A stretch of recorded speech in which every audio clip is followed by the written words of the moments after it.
Welcome back, hard money enthusiasts. This is Hard Money Dispatch for the week of October 6th, 2025. Today, we've got things like Bitcoin recently hit a new all-time high above 125,000, although now it's correcting somewhat back down to about 116,000. Exchange balances are at a 5-year low. That's a bullish indicator. Today echoes 2020 in some ways. We're going to look at the comments of Paul Tudor Jones and the actions of Michael Saylor back then contrasted to now. Institutions are all in. Saylor holds 640,000 Bitcoin through MicroStrategy, and the top 100 Bitcoin treasury companies hold over 1.04 million Bitcoin collectively. And the hard money thesis is still in play. It's very simple.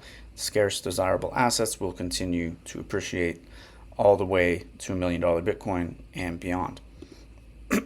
So to start things off, Uptober looks very promising this year. As mentioned, there was just a new all-time high in the very first week of October. And so this trend will probably continue throughout the rest of this year, maybe even into early next year, in my opinion. And that should come as no surprise, given that the fourth quarter of the post-halving year has always historically been the most explosive period for Bitcoin's price. And I wrote an article about the halving in March of 2024 for finance magnates. I'll link to that in the description of this video and this podcast. And an even more important thing than any price action or historical cycle action is that the balance of Bitcoin on exchanges has dropped to a 5-year low. And that's a good thing because it indicates that people are not looking to sell anytime soon. They're taking coins into long-term storage because they anticipate further price increases. Now, before moving on, sometimes it can be helpful to look at the past to provide a better picture of where we're at today. So let's just go back in time for a sec and think about where all this was 5 years ago. During the summer of 2020, when Bitcoin was about 9,000 US dollars, two of the biggest news stories, in my view at least, to ever happen in the space up until then came out. First was that MicroStrategy, a publicly traded business intelligence company, was going to start buying Bitcoin, adding it to its balance sheet.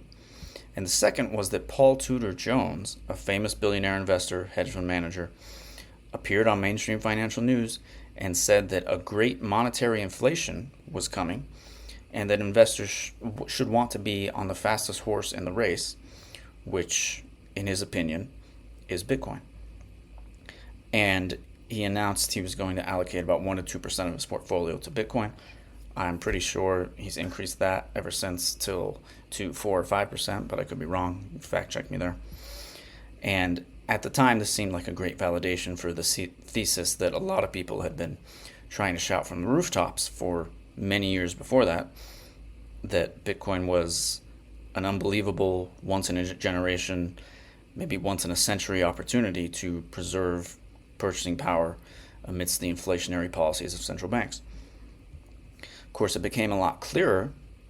It was a lot easier to see this in 2020 when the U.S. government started creating trillions of dollars out of thin air.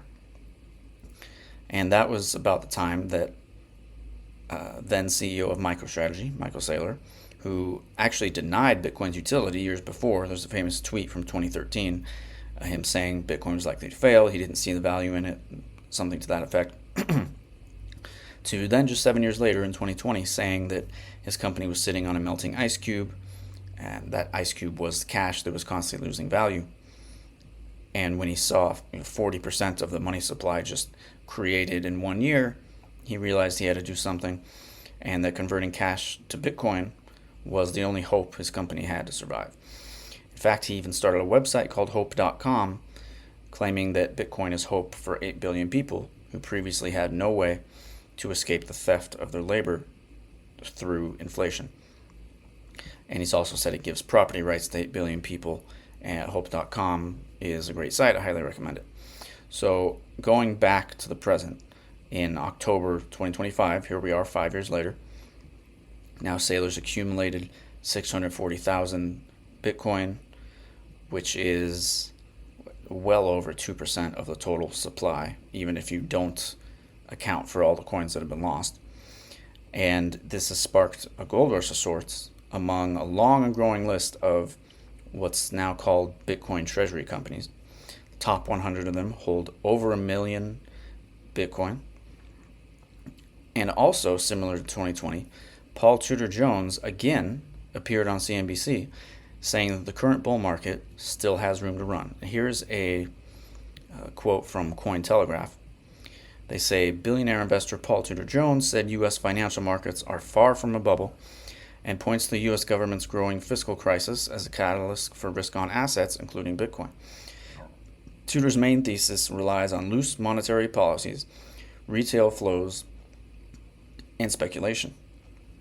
That's interesting considering retail hasn't really participated yet from everything I've seen. You can look this up. There's a lot of data out there showing that, especially for Bitcoin, retail investors are nowhere to be seen for the most part. They're pretty late to the party, but typically, at least in the stock market, I'm not so sure about Bitcoin and crypto markets, but in stocks, when retail starts piling in, that's typically an indication of the top. And I believe that was one of the things Paul Tudor Jones said was that he doesn't think we're at a top yet because, among other reasons, retail hasn't gotten in yet. So, to summarize all this, it's a simple strategy. Buying things that are scarce and desirable should be profitable because in a world of rising uncertainty and escalating money printing, it's 2 + 2 type of equation. JP Morgan even came out and gave a term to this trade. They call it the debasement trade now, giving even more credibility to this mindset, this ideology. And it's funny because there's a whole community of people who have been on this, had the same idea for over a decade now. And it's just about supply and demand. That's all it comes down to. An infinite and growing amount of fiat currency units, dollars, euros, yen, and so on, continue to chase a shrinking amount of Bitcoin, gold, and to some extent related stocks like gold miners, Bitcoin miners. That those are a way to kind of speculate and try to get leveraged gains on the underlying asset, so to speak. And this imbalance leads to rising prices in the scarce and desirable assets. Put differently, prices continue to fall in Bitcoin terms. And there's a great graphic out there by Bitcoin Magazine that illustrates this dramatic decline in housing prices as measured in Bitcoin. 2017, the average price of a house was about $340,000, which was about 24 Bitcoin. In 2021, the average price was about $414,000, which was 9 Bitcoin.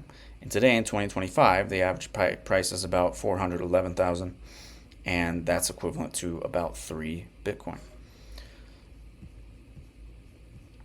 So to close, I'd like to say that in my opinion, no one today is too late to Bitcoin. It's never too late. I've said in an interview with I-24 News back in 2023, when the anchor asked me, is it a good time to buy? And I said, in my opinion, it's always a good time to buy. I think the price of Bitcoin was like 35,000 around that time, maybe even less. And I still hold true to that. That's always my answer when people always ask me that. Is now a good time? Is now a good time? I say it's always a good time. You're never too late because there's still a lot of money printing. The world's only going to get more uncertain. Central banks are going to have to print more.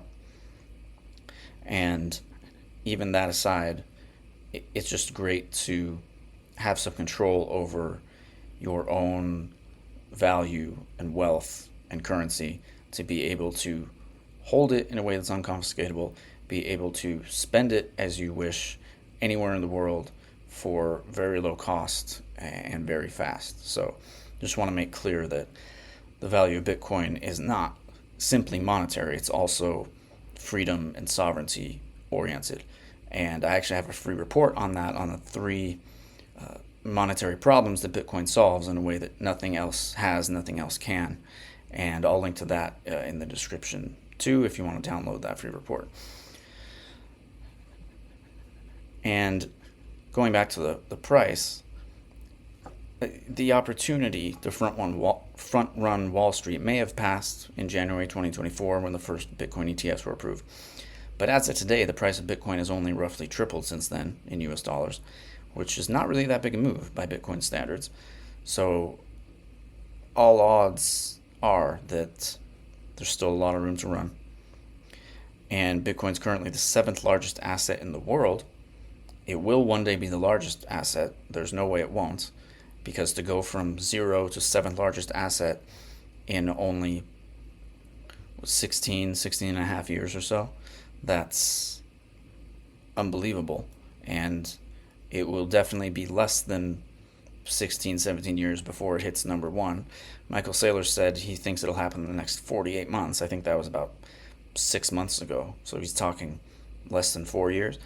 I don't know. I think that's a little bit optimistic. I don't know if it's going to happen that fast, but it is guaranteed to happen eventually.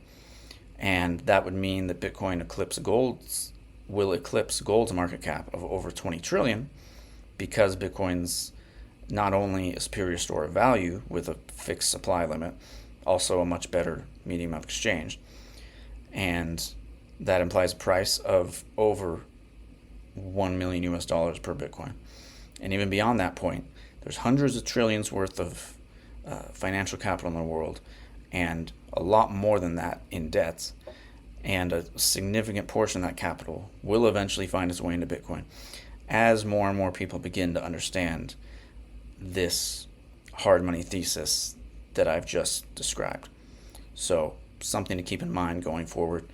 I thank you for sticking with me. If you made it this far, don't forget to like and subscribe, and check out the links in the description, and I will see you next time.